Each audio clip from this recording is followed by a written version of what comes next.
2025 was my worst reading year ever. And I hate to say it, but that's not really an exaggeration. Since I've been tracking my reading in adulthood, which really kind of started in 2020, I was reading my whole life before that. Then it kind of became a thing to track your reading through apps and stuff. This year, I had a goal of 35 books, which I logged through the app, the storygrapph, and I only read 25 of those. So I'm about 10 short. Now, this is from a myriad of reasons. I think the number one, I hate to say, is scrolling. That's gonna be one of my big goals for 2026. I'm hoping to document that journey on here for you. And then other things, it was my first year being married, navigating kind of new job stuff, moving, all this kind of stuff. Reading just wasn't doing it for me this year as it has done for the last few years. So not only did I read less books, but I didn't really read any great books. I didn't have any 5 stars this year, which this is the first time in a long time that I haven't had any 5 stars. My last 5-star, I believe, was The Ministry of Time, which was in August of 2024. So I have gone a big stretch without getting a 5-star. That again is another journey I'm hoping to document going into 2026. But that doesn't mean that all the books I read this year were bad. It's just that nothing was like that upper echelon, highest tier of book for me. But there were still a lot of books that I enjoyed, and I still want to talk about them with you. So without further ado, here are the 25 books I read in 2025, which I guess kind of fits. I didn't read all of these back to back, but first I want to start off with the kind of older chunk of the Harry Potter books. These are when they're older teenagers. And I'll just talk about these pretty briefly because most people know what they are. If you don't, it's a series following a boy, Harry, who discovers he's a wizard and kind of his adventures as he grows up. It's a chosen one trope, all of those good things. These are actually the copies that my husband read. They're really cool, kind of like adult copies, I guess. But we both really enjoyed reading this series together. I enjoy the kind of older teenage year books quite a bit. And it was just a great way to start off the year reading something really easy that gets you into a good rhythm and just revisiting a classic that was very familiar. So I enjoyed these. Did you enjoy the Mr. Pedro? Mwah. And that's kind of all my thoughts I'm going to do about the Harry Potter series. The next thing that I read was Anxious People by Frederick Bachman, and I gave this a 4.5 stars. I'm not gonna lie, I don't remember a ton about this. I do remember kind of the basic plot, which is about a open house gone wrong, and it's, you know, it's a wonderful cast of characters. I think that's what Frederick Bachman is known for, is really creating this large set of characters that you really care about each and every one in their own way. None of them are perfectly good and none of them are too bad. They're all kind of in this gray area that normal people are. And I think he does a great job at telling this. I wasn't expecting to love this one as much. One thing about me is that like feel good stuff isn't necessarily my favorite. I normally like kind of darker, really emotional stuff. It's the same way with movies. My favorite movie of 2025, spoiler alert, was Hamnet. So that tells you about what type of stuff I normally gravitate towards. That was a cat. But I did really enjoy this, and every once in a while I get surprised by one of those quote-unquote feel-good novels. And if anyone's gonna do it, it's Frederick Bachman. 4.5 stars. I want to continue the Beartown series in 2026. I read Beartown, not this year, but I believe in 2024, and I really enjoyed it, but I didn't pick up the next one right away, and then it just kind of got away from me. So 2026 will hopefully be the year that I read more Frederick Bachman and definitely finish the Beartown series. But that was Anxious People. This was the next book that I read. This is Fourth Wing, which if you haven't heard about it, I feel like you're living under a rock. This is the paperback, which I actually really like this edition.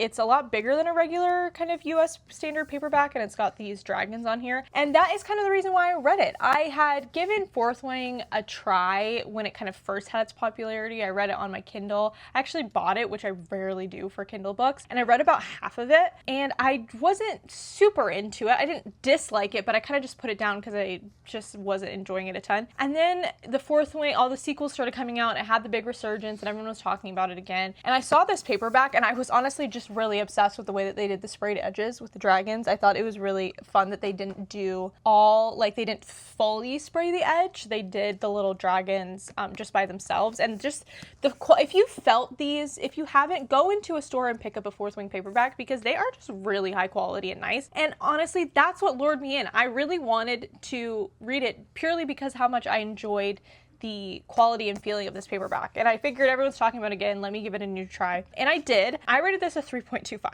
So, was it the worst book I've ever read? No. Do I connect with it in the way that other people do? Also no. For me, this feels like a lot of the tropiness that fantasy romance, romantic fantasy, whatever you want to say, has fallen into that I just kind of don't enjoy.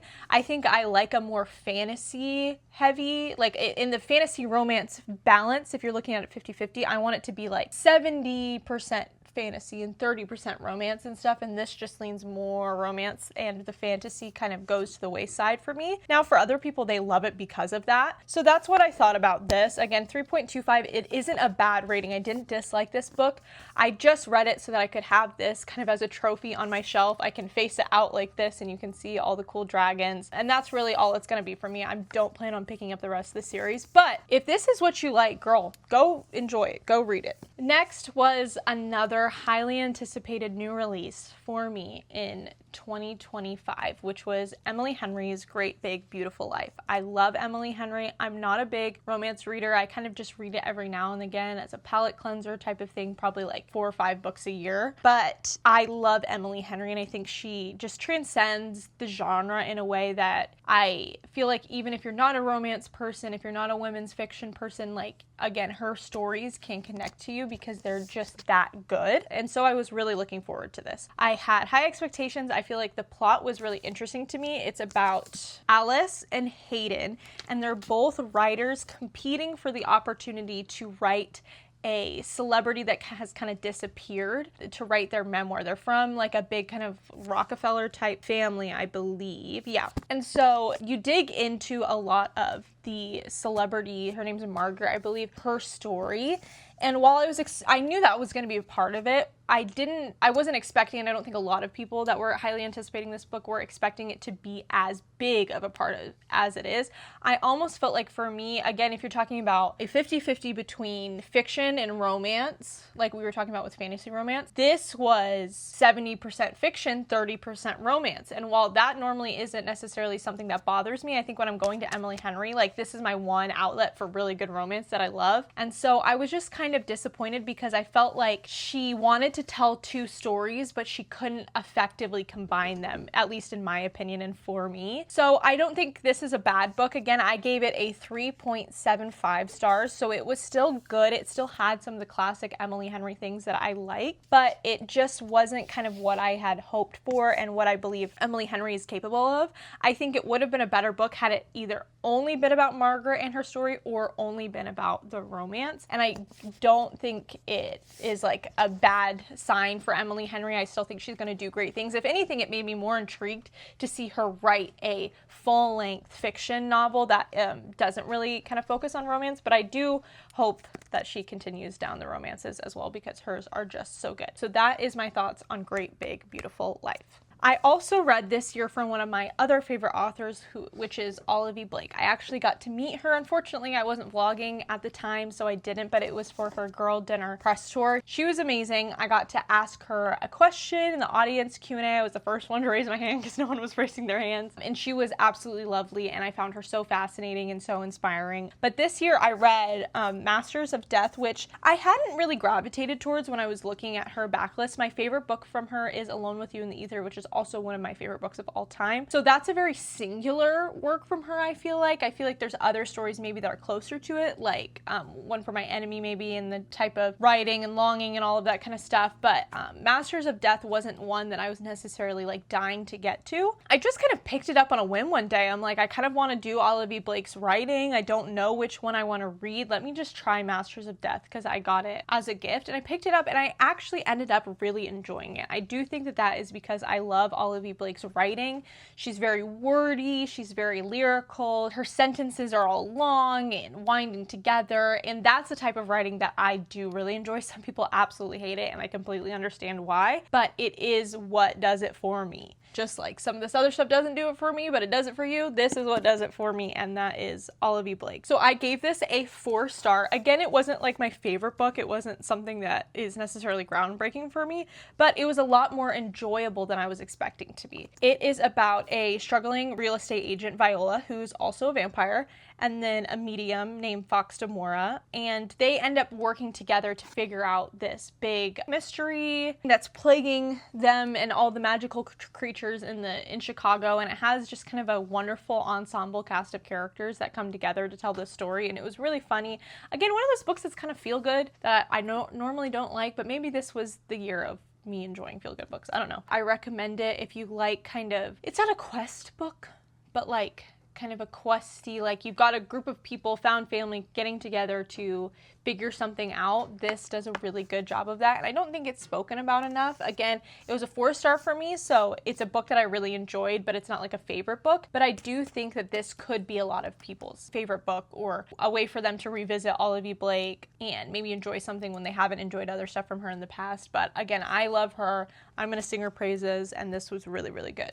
Next was a novella that I've had for a long time and just haven't read, and I was putting it off because it's set on Christmas Day, and so I was waiting until I wanted to read it in the Christmas season, and that just never came to me. But then they made it into a movie, and I wanted to watch the movie. Spoiler alert, I still haven't watched the movie. That is Small Things Like These by Claire Keegan. This was really good. It's a novella, so I will say for me, I'm not a huge novella person. I feel like I'll start enjoying it and really liking it, and then it ends. It's still a complete story. It's still beautifully written, but I'm always left wanting more, and not necessarily in like a good way, but in a way that I'm like, dang, I really wish this was longer. So it kind of keeps me from rating it a little higher, because I always feel like, oh, there's more that this story could have done. So I gave this a 4-star. It's set in Ireland, which I believe all of Claire Keegan's novels are. It's in the 80s. It's about a man who stumbles upon a discovery in a local convent, and this is The Troubles, which if you're wondering what that is, you can go research it. There's a lot of really great resources about that. But this book was really, really good. It's very simple. You can read it in one sitting. I think I maybe read it in 2. I kind of split it up. But it's just one of those things where you think about it for a little bit after you read it. It hits your heart very directly. It made me want to read more Claire Keegan, and I ended up doing that a little bit later in the year. But Small Things Like These is really good if you maybe want to dip your toes into lit fic. It's not your typical genre, but you've been wanting to try it out. Something short like a Claire Keegan novel might be a really good place to start, but that was Small Things Like These.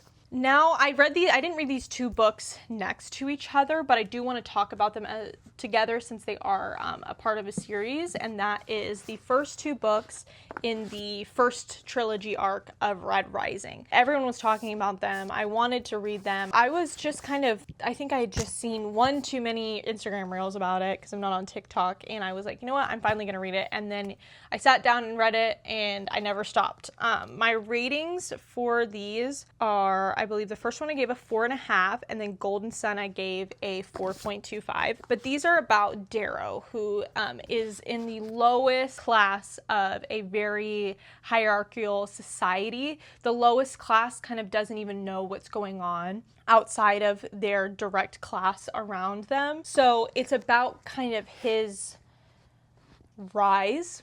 Red Rising. That's every time I talk about Red Rising, I always use the word rise, and it feels so cheesy, but that's why they named it Red Rising. It talks about his rise through the ranks, if you will, without spoiling too much. This is a series that's gotten a lot of love, and I do see why. I think that it's very gripping. It moves so fast. I've never read books that were more like, oh my goodness, what's going on? Like every page. That is one thing that I do feel like keeps me from making it like a 5-star series in my mind, is that the books I wish took a little bit slower pace, because it feels like it's telling me, it's not showing me sometimes. But it's not enough to make me really dislike the books. I do think that the plot is very well thought through. That's one of the big things that stands out to me, is I'm like, wow, how could he have like thought about all of this, kept it all together, not missed things? It's so detailed and it moves so fast that it's crazy that he's able to keep it together. I did really, really enjoy these, and I've been meaning to pick up Morningstar. Again, I just haven't gotten to it. I think think I've learned this year that if I'm gonna finish a series, I need to binge it.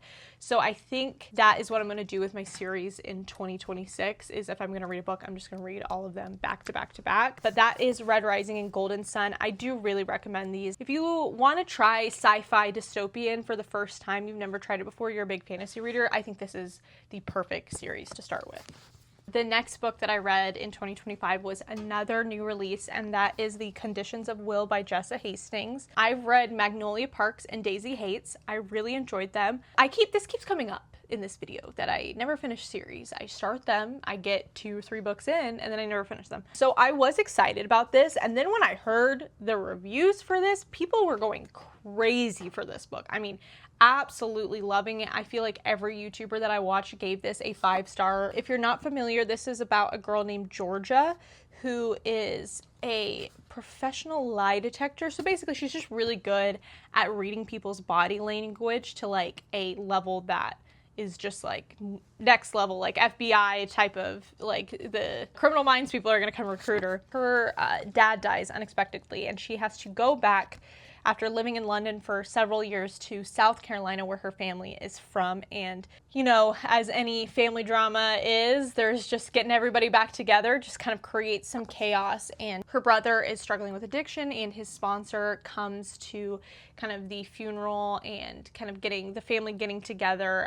after her dad's passing, and she meets him and they instantly have a connection, and that kind of follows the consequences of that are kind of followed in this book. I really enjoy Jessa Hastings' writing. Again, she's kind of like Olivia Blake, where she's very wordy, very intentional, long sentences, very descriptive, and it's a thing that people either love or they hate. Because I like Olivia Blake, I like Jessa Hastings in the same ways. So I did enjoy this. I gave this a 4.25, which I was expecting, honestly, maybe to give this a 5 stars based on what everyone was saying. I think for me, where it missed the mark is I lived in the South for a long time. I have a lot of Southern family members, not from South Carolina specifically, but just the deep South in general. And I do feel like some of the ways that it was portrayed were just a little too on the nose. I talked about this I believe I filmed a video where I was reading this and I talked about it in there. It just took me out of it a little bit, and I feel like it could have had some more nuance when it came to the Southern aspects of it, the Christianity aspects of it. Again, I don't think it means that the book was bad or that Jessa Hastings has never met a Southern person in her life, because, you know, in the same way that I think some of the stereotypes were too on the nose, stereotypes are stereotypes for a reason sometimes. So I don't think it's like black and white, it's a bad representation of the South versus a good representation of the South, but it was something that did take me out of it and bother me. That is The Conditions of Will by Jessa Hastings. Then I read Sunrise on the Reaping, which did this come out in 2025 or 2024? 2025, so this came out this year. I gave this, again, a 4.25. I was fully in the Hunger Games era when it was coming out. I was there when it was a thing, and then when Ballad was released, I read it, and then I went to go see the movie, and then this coming out, I wanted to make sure that I read it, and I really enjoyed this. This follows Haymitch's story, if you're familiar with the Hunger Games, which is something that I think a lot of Hunger Games fans have been really interested in hearing about, because when you hear his story told in the original Hunger Games series, you're kind of like, whoa, that's crazy. And then his character is so complex, so well loved. And so Haymitch's book, we finally got his story, and I really enjoyed this. This was a 4.25 for me. Again, it wasn't necessarily a 5-star. I don't think that it would be hard for a YA, even if it's, you know, the pinnacle of YA, which is the Hunger Games, for me to be a 5-star, I think, at this age. But I still really, really enjoyed it. All of the elements of the Hunger Games that like make the Hunger Games so great were present in this book, and I think it's going to make an incredible film to watch. The adaptation of the characters in this were so interesting. Really enjoyed this. So many people have talked about this, so I'm not going to go on and on about this, but that was Sunrise on the Reaping. Another new release that everybody was talking about that I was influenced to get after the fact. I had heard about it before it was released. Nothing anyone was saying was really kind of intriguing me that much. And then it was released and the reviews were really, really good, and I couldn't get the cover out of my mind. And so I bought it when I was on Whidbey Island. You can see that vlog, and that is The Night and the Moth. This is about a girl that was kind of raised in a convent of sorts. She has no family. All she's known really is this convent. and this band of knights comes into her convent. People start disappearing, and then she has to band together with one of the knights and a gargoyle that follows her around, who named Bartholomew, and they go to find these missing people from her convent. And it's a good classic quest story. Again, I started this because of the cover. So I gave this a 3.5 stars. I really enjoyed it. The way that it was described to me, I thought I was really gonna enjoy it. And I think it just didn't hit all the expectations that I had for it. And so maybe that's why it's a 3.5 and maybe not a higher thing. I think I got a little bit bored in the middle, but The Night and the Moth was really good. And I think if you like fantasy romance, you'll like it. But for me, the fantasy romance this year, there was just no yearning. There was no yearning. I think there was maybe a little bit of yearning in this, but like the people that love yearning, and I know I'm literally the 100th person you probably watch on YouTube that have talked about how we need to bring yearning back. This is not a new thing, but I agree with the choir. I'm here. If you know what if you know, you know, and I think I was hoping for that in this, and it just didn't deliver. But I do think that I will read the second one in this series. That's kind of why I've kept it, if the reviews are good. If the reviews are bad, I don't think I'll pick it up because I wasn't like in love enough to push through it. But like, I think I gave the first, like, I think I gave A Court of Thorns and Roses, as an example, a 3.5, and then the rest of the series just gets way better. So, I think that I didn't want to discount this one right away because this is a 3.5. I think there's a lot of potential for this to be good. So that is The Night and the Moth. And now we're moving on to a few books that I read while I was on my Kindle. The first of which is The Rose Bargain by Sasha Payton Smith. This is a young adult historical fantasy romance, and I rated this a 3.75. This, again, people were talking about it. I kind of wanted something easy. I was still in a kind of fantasy romance mood after reading The Night and the Moth, and so I picked it up kind of on a whim, and it was a lot better than I was prepared for. Okay, 3.75 doesn't expect, like, I'm gonna say this book was, like, shockingly good, but it was. Again, I talked about it before, but YA is just not a genre that I gravitate towards, even within no matter what the subgenres are. But this was really, really good. It's kind of a like, you know, the selection, like that kind of structure of like people competing for the chance to marry this prince. But it's got fae involved. It's got a lot of magic. It follows a girl named Ivy. There's kind of the deals. The fae are evil in this, which a lot of times in fantasy books, especially fantasy romance with fae in it, they're just not very historically accurate. Not that they're real historical figures, but they're not accurate to kind of the folklore and stuff, which is that they were kind of scary, terrifying people. And so this kind of goes back to that tradition, but it still manages to navigate it in a fun way. A lot of unexpected stuff. Again, 3.75. I was not expecting to like a YA this much, and I just remember the whole time being like, this isn't like my favorite book by far, but this is way better than I thought it was gonna be. The next one that I read, I wanted to read a couple short stories when I was trying to catch up on my reading goal. Yeah, because that worked out. And I read 2 novellas in one sitting, and they were Galatea and Foster by Claire Keegan. So Galatea by Madeline Miller is a short story following the myth of Galatea. I gave it a 3 stars. I talk about it more in that video. It was good. It was good. It was interesting. It held me for the 50 pages that it was, and I think it was interesting. I didn't think much about it, especially compared to Foster, which I read next, and I gave that a 4 stars, just like I gave Small Things Like These. This is another one set in Ireland. It's about a girl that gets fostered for the summer. And this one, again, I think Claire Keegan's stories are so simple. I want more. They just, for less than 100 pages, it always leaves an impact on me, and I think about it. So those were the 2 novellas that I read. I read next Immortal Dark. This is another kind of dark academia fantasy romance-ish. There's yearning in this. There's a little bit of yearning, but it's vampires in an academic kind of setting.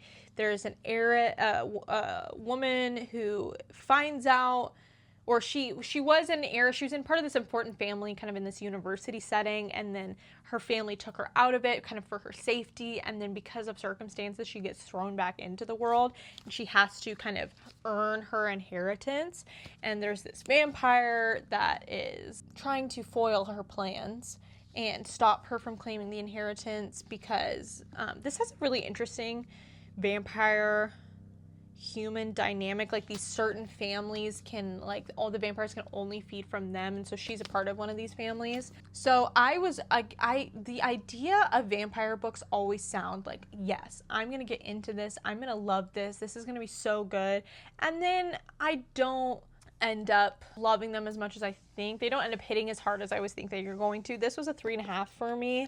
I just don't think it was for me. I think it was complicated in some ways that made it hard to follow, but that's also what a lot of people are loving about it, so I just think it was just a me thing. I do recommend it, though, for, like, the dark academia vibes, the vampire stuff, all of that. Like, lore is really interesting in this, and I think this lore is so unique to anything that you're getting in fantasy right now.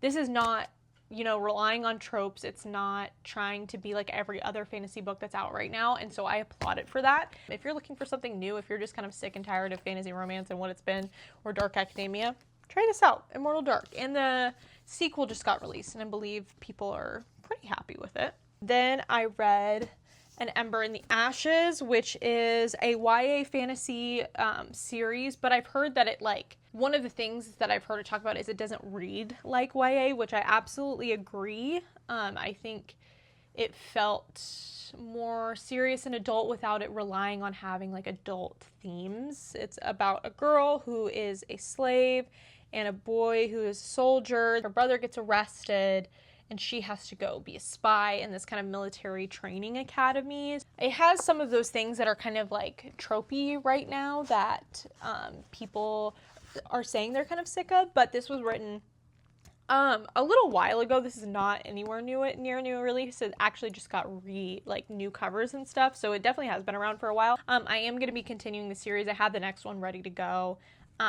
If you like fantasy, YA, military, like, I think if some of the tropes that are popular right now, if you enjoy those, but you want it done in a way, but you feel like some books are just, like, inserting them for the sake of inserting them, this is a really good book that feels like it's authentic and, like, meant for the story. Then this is another Kindle book I read, which is Rose in Chains by Julie Soto. But this is about Bryony Rosewood, who is a noble. Her world is kind of, her people have been taken over by another group of people, and she is forced, she's kind of in a forced proximity situation with an enemy person, Tobin, who she's had some history with, and all the magic stuff. It has a unique kind of magic system, and I feel like I gave this a 3.75. This was good. I'm gonna keep reading it. I was expecting it when stuff starts one way, again, and then gets made into a different book. It is hard sometimes to capture the original magic. It's not always done well. This was done pretty good. I think that this does enough to stand on its own and stand alone and tell a good story. I think I was surprised after reading it that it wasn't bigger. I think it just kind of got lost in the noise of a couple other books coming out this year. Then I read The Favorites by Lane Fargo, which I really enjoyed. That I gave a 4-star. That is about two ice skaters. People oftentimes compare it to Taylor Jenkins Reid novels. I think that's a completely fair comparison. It was really good. It kind of follows their careers, how their lives become intertwined, and how all the messiness that comes back. It's a little extra in the drama, but it's wildly entertaining, and you get through it so quick. And I really, really enjoyed it. All the things that people said about it I think were true. Then, the book that I feel like everyone was talking about this year, Alchemize. This book is so freaking heavy, and I haven't picked it up in a while, and picking it up just now, I was, like, shook. I don't know why I've seen bigger hardbacks, so I don't know why. I think it must be the paperweight or something. Again, I read the source material. If you know, you know. And I enjoyed this. I gave it a 4.25 stars. I read this relatively quickly for how long this is. It's 1,000 pages, over 1,000 pages, so it was definitely a process. This is a very dark book. It's about a war and kind of just how horrible war is and what it does to people. There's necromancy in it, which if you don't know is kind of a magic that revives people from the dead, so you can imagine all the dark stuff that comes with that. I did enjoy it, and it moved me. It was emotional. The ending, I feel like it kind of slogged in the middle, but the ending was really, really good. I'm excited to see what this author does moving forward with their work, because I think that they've proven they're such a good writer, and I think when they're able to start from scratch and really dream up something like wholly themselves, I think it's going to be really, really great, and so I can't wait to keep up with their work. That is Alchemized. This year was very fantasy dominant for me, which I think may be one of the contributing factors as to why I didn't have a 5-star this year. The genre that I tend to give the most 5 stars is literary fiction. I just wasn't as drawn to those books this year, and maybe that's why I didn't give 5 stars, but fantasy is still a genre that I love, so I think fantasy is capable of giving me a 5-star. It's just a little bit harder. The second to last book that I have for you today is The Raven Scholar by Antonia Hodgson. This is one of the books, I actually just read this recently, and I gave this a 4.5 stars. So this was really good, unexpected. I'd heard a lot of good reviews from it, so I knew that it was going to be really good, but I didn't know too much about it, and then I started reading it, and it's very it's just not the type of dark fantasy that I normally tend to really, really enjoy. I was a bit surprised by how much I enjoy this. I think it's just great writing. I think that's what this book comes down to. It's really, really, really well written. It follows a woman named Nima who has been serving the emperor dutifully for years. She has some kind of skeletons in her closet that have followed her throughout her life, and then she ends up in this trial for to find the new emperor, and there's a lot of twists and turns and surprising things. This book surprised me. I didn't see some of the stuff coming, which I feel like is hard to do, and I really enjoyed it. I think this is a book that a lot of people should try out. If you don't think it's a book for you, I still encourage you to try it, because I think the writing is so good. It can kind of transcend its tropes, its genre. Don't be scared of it. You fly through it. It's a very easy, big book. That is The Raven Scholar. And then the final book that I read was The Second Death of Locke. This is a book I didn't really know much about. Then it started making the rounds. I think Heather McLary, she was the one that kind of convinced me to read this by watching her videos. This is a fantasy romantasy. I feel like it's a good balance. It's more in that 50-50, maybe 60-40 realm of 60%. I don't know. This is interesting. So let me just explain it to you. It's about a woman named Gray who is basically she can produce magic, but she can't wield it. She's paired up with a knight named Kier. They're both knights, and he is a mage, so that means he can actually wield her magic. So they are paired up together, but Kier and Gray are hiding a major secret, and they're in the army, and things happen, and it kind of becomes an issue that they have this big secret. And so you follow them and a couple other fun characters on a journey, and there is, the yearning is in this book. Maybe not in the way that I was hoping for, but there is yearning in this book. You do get it. It's a little one-sided, which is kind of frustrating. I want mutual yearning. That is something that was kind of frustrating. I gave this a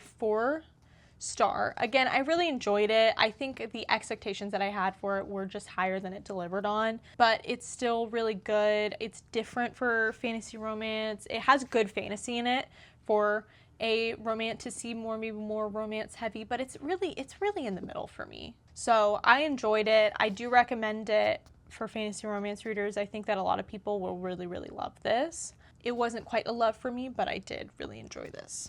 I think in 2026, I'm gonna maybe go back to lit fic a little bit more. I'm gonna maybe read some different fantasies, just try to push myself into different directions, because I think I read a lot of stuff that was similar a little bit, and maybe that's why I didn't find a 5-star this year. But I'm excited to be back focusing on YouTube and all of those things. I'm hoping to vlog a lot more, just talk about books more, get off my phone more so I can read more books, and all of that good stuff. So if you want to join me along in that journey for 2026, I would love it if you could comment, subscribe, like this video, all of those YouTube things. What was the favorite book that you read this year? I think if I had to pick one, that was my favorite.